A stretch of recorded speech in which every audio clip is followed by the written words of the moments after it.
বিয়ানীবাজার সরকারি কলেজের ভারপ্রাপ্ত অধ্যক্ষ হিসেবে প্রফেসর মোহাম্মদ তারেকুল ইসলাম যোগদান করেছেন।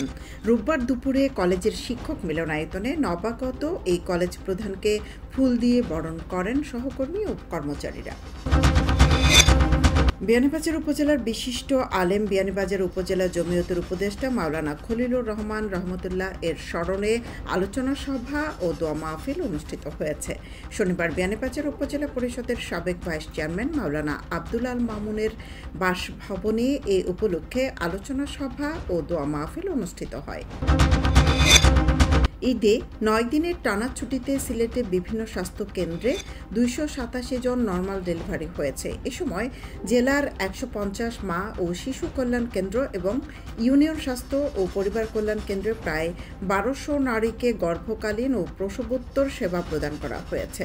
পরিবার পরিকল্পনা অধিদপ্তর সিলেট বিভাগীয় কার্যালয় থেকে পাঠানো এক সংবাদ বিজ্ঞপ্তিতে এই তথ্য জানানো হয়েছে।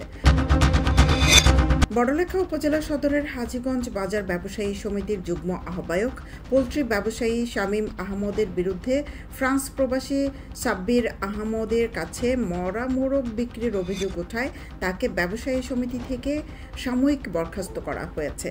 ইউএনও ভারপ্রাপ্ত সহকারী কমিশনার ভূমি মোহাম্মদ আসলাম সারোয়ার জানান, এ ব্যাপারে আইনগত ব্যবস্থা নেওয়া হবে।